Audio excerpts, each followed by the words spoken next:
mentality on some really exciting projects here. I have a soft spot in my heart for libraries. I like libraries so much, I married a librarian. I remember when we met, I thought, well, cute girl with all the books, sign me up. So I try to do whatever I can for libraries and bookstores. So let's talk about dinosaurs.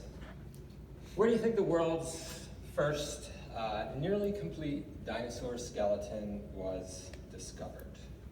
Anybody know that? I know you know that. Anybody else know that? Out west. Out west? One might think, right? Lots of dinosaurs come from out west. How about Haddonfield, New Jersey? So dinosaurs are first known from really scrappy remains that start turning up in the forest south of London in the early and mid-19th century. But the remains are so poor, they can't really tell what they are. And so eventually this material ends up in the British Museum, and an anatomist named Richard Owens can see enough of what they are that he knows that they're a separate group of animals, but he can't tell really what they are, and he gets it pretty wrong. He says that they are a tribe of crocodile lizards from the Mesozoic. They're neither crocodiles nor lizards, but in his defense, he just has poor material that he's trying to describe. So that's 1842. Go to 1858, and the world's first nearly complete dinosaur is found in a farmer's marl pit in Haddonfield, New Jersey, about 15 miles from here. And it is Hadrosaurus folkii. And this gives the world its first view of the anatomy of dinosaurs. People can see for the first time how different they are than lizards and crocodiles and these other creatures. Now, what's this? What's the world's most famous dinosaur? You can just shout it out. Tyrannosaurus Rex. T-Rex, right? Nobody ever gets that wrong. Like T-Rex is clearly the undisputed champ of dinosaur fame, right? And for good reason. It really deserves its extra measure of glamour, I would say. But T-Rex isn't the only tyrannosaur. There's a group of tyrannosaurs. There are 25 species of tyrannosaur. The first one discovered is not T-Rex. T-Rex is found in 1905. The first tyrannosaur discovered on Earth is found in 1866 in Barnesboro, in what is now Mantua Township, in Ceres Park. You've probably been to Ceres Park. And when you're hiking in Ceres Park, you come across that first big pond, Eagle Lake.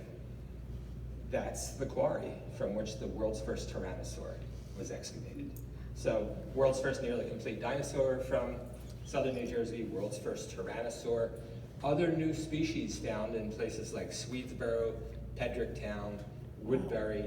There's a strip of Cretaceous that runs essentially from Asbury Park through right here, we're on it here, to the Delaware Memorial Bridge, and it's full of fossil remains. And it really, England can claim themselves as the birthplace of dinosaur paleontology. I would say that southern New Jersey then is the cradle of dinosaur paleontology, right? It's where it grew up. And for a while, all the best anatomists in the world were moving to Philadelphia, were moving to southern New Jersey to be near all of these dinosaur deposits. So this is one of the earliest works of paleo art by a famous early artist, Charles R. Knight. This is that tyrannosaur that was found in Ceres Park. The original name for it was Laelaps. It turns out that there was already a little mite named Laelaps, so they had to change the name to Dryptosaurus, which is the name for it now. Not as good an alliteration because this painting is entitled Leaping Laelaps, but now it's really Leaping Dryptosaurus. But this is very interesting. This painting is not long after Darwin publishes The Origin of Species in 1858, and it's really the first work of art to kind of imbue this Darwinian idea of natural selection. And you can see here that there's a struggle going on to see who is going to transmit their genes into the next generation. So we have a win-lose situation, or a lose-lose, probably not a win-win situation in this case. So as I travel the world and talk about dinosaurs, I have seen that there is widespread confusion over what is and isn't a dinosaur. So let's take care of that now, because I think that the residents of Gloucester County should be a little more educated about dinosaurs than the general population, right? So, Tyrannosaurus rex. Dinosaur? Raise your hand if you think so. Yeah. No? Yeah. All right. Of course, it's a dinosaur, the most famous dinosaur. It has all the requisite anatomy to be defined as a dinosaur. Mosasaurs, these big, scary sea monsters that live in the Cretaceous seas, which are actually found here in southern New Jersey. Dinosaurs?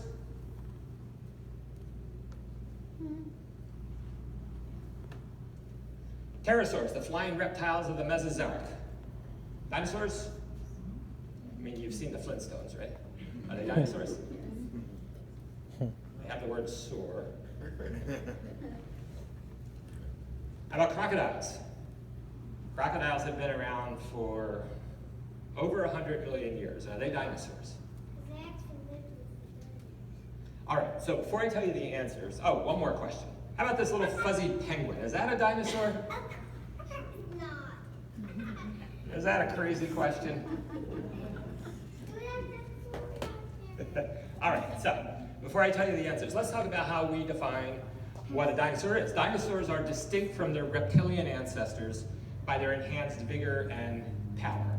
Their limbs are straight under their body, more like a horse than like a lizard, and they have extra beefy leg muscles and a really strong hip. They have at least 3 or more sacral vertebrae in the hip. So, in other words, their hip is attached by vertebrae that go from one side to the other and turn it into this grid, this kind of bone box that you can attach really strong muscles to it. So dinosaurs are vigorous creatures built for straight ahead forward motion. So contrast the dinosaurian anatomy to something like this lizard with this languid, sprawling posture, elbows bent, knees bent, belly on the ground, tail dragging behind. Lizards are always about a half a push-up away from taking a nap. Right? So not dinosaurs. So, the answers. Mosasaurs, the terror of the Cretaceous seas, are not dinosaurs. They are not dinosaurs because they do not possess the required anatomy to be considered a dinosaur. But really, the more important reason is that they do not have a single dinosaur in their ancestry. No dinosaurs in their family tree. So if you don't have any relatives that were dinosaurs, you can't be a dinosaur, right? You're a mammal, and a camel's a mammal, and a wombat is a mammal, and a hamster is a mammal, because you all have the very first mammal for an ancestor. And if you have the first mammal for an ancestor, you're a mammal, right? Being a mammal is a binary condition. You're either one or you're not. You can't be half a mammal, right? You're a mammal or you're not. Being a dinosaur is a binary condition. You're either a dinosaur or you're not, depending on whether you have that first dinosaur for an ancestor. Mosasaurs have no dinosaurs in their family tree. They branch off before the first dinosaurs. Pterosaurs, like pterodactyls, that were the first big creatures to ever fly, are not dinosaurs. They branch off before the first dinosaurs. Your children's books have lied to you. Not dinosaurs. Crocodiles are the closest living relatives to dinosaurs today, but they are not dinosaurs. Again, they don't have a single dinosaur in their family tree. That little fuzzy penguin, that is a dinosaur. I don't mean it's closely related. I don't mean that, it eventually came from a dinosaur. I mean it's a dinosaur. One, if you look at the skeleton of not just a penguin, this stands in for all birds. Look at the skeleton of a pigeon, of a chicken, of a flamingo. It has all of the requisite anatomy to be a dinosaur. And more importantly, they have dinosaurs in their family. They came from dinosaurs. In fact, this little fuzzy penguin is pretty closely related to T-Rex. It's pretty closely related to giant dinosaurs like Dreadnoughtus. This penguin is more closely related to Dreadnoughtus than Dreadnoughtus is related to something like a Triceratops or a Stegosaurus.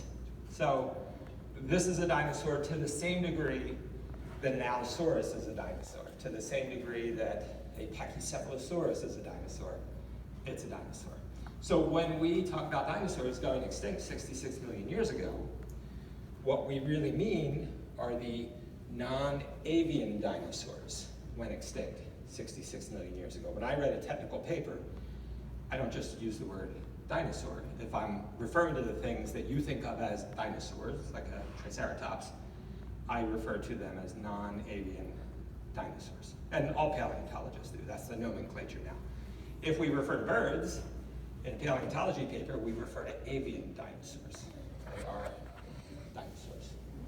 So, what's that you say? How can a little fuzzy penguin be a dinosaur just like a T-Rex? Well, I'm here to tell you that common sense is a really poor guide to understanding the universe, and always has been. That's why we got science, right? We tried to understand the universe through common sense alone, and when we tried that, we didn't know where the sun went at night, right? We didn't know where disease came from. We didn't know a lot of the things that make our lives longer and healthier and happier today. You go out in the daytime, and what does it look like? It looks like the sun goes around the earth, doesn't it? You go out at night. It looks like the moon and the planets and the stars go around the earth. That's not the way it works, right? But that is common sense. And it took science to break that common sense to teach us what the real situation is. And it's not common sense that a little fuzzy penguin is a dinosaur, but that is also true.